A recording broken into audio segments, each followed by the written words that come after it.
നമസ്കാരം. ഞാനങ്ങനെ നമ്മുടെ ട്രക്കിൽ ലിഫ്റ്റ് അടിച്ചിട്ട് ഹിച്ച് ഹൈക്ക് ചെയ്തിട്ട് ഇതാ കാണാൻ പറ്റും. ഇതാണ് ഞാൻ ഹിച്ച് ഹൈക്ക് ചെയ്ത് വന്ന ട്രക്ക്. ഇതാണ് നമ്മുടെ ഈ ലോറിയിൽ ലിഫ്റ്റ് അടിച്ചിട്ട് സോൻമാർഗിൽ നിന്ന് ലിഫ്റ്റ് അടിച്ചിട്ട് ഞാൻ ലഡാക്കിലേക്ക് പൊയ്ക്കൊണ്ടിരിക്കുകയാണ്. എത്താറായിട്ടുണ്ട്. ഏതാണ്ട് നമ്മുടെ ലമയൂരൊക്കെ എത്താറായിട്ടുണ്ട്. നിംക്യു എന്ന് പറയുന്നൊരു വില്ലേജിലാണ് ഞാനിപ്പോൾ നിൽക്കുന്നത്.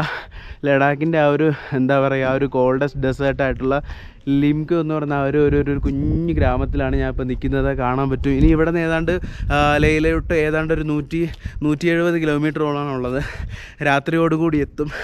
പറയാനുള്ളൊരു കാര്യം എന്ന് പറഞ്ഞു കഴിഞ്ഞാൽ എനിക്ക് ശ്വാസം കിട്ടുന്നില്ല. കാരണം ഇവിടെ ബ്രീത്തിങ് ഓക്സിജൻ കുറവാണ്. അപ്പോൾ അതുകൊണ്ട് ശ്വാസം കിട്ടും. എനിക്ക് പറയാനുള്ളത് ഒരുപാട് എനിക്ക് അറിയത്തില്ല. കാരണം ഈ ട്രിപ്പ് എനിക്ക് ചെയ്യാൻ പറ്റുമോ എന്ന് പോലും ഉറപ്പില്ലായിരുന്നു. കാരണം ബസ് ഇങ്ങനെ സ്റ്റോപ്പായെന്ന് അറിഞ്ഞ സമയത്ത് ഞാൻ ശരിക്കും ഓഫായി പോയിട്ടുണ്ടായിരുന്നു. പക്ഷേ എനിക്കുണ്ടായതൊരു വാശിയായിരുന്നു. അതായത് എനിക്കിവിടെ എത്തണം, ഈ ലഡാക്കിൽ എത്തണം എന്നുള്ളത് എൻ്റെ ഒരു വാശിയായിരുന്നു. അതുകൊണ്ട് തന്നെ അത്രയും ഡിറ്റർമിനേഷനോട്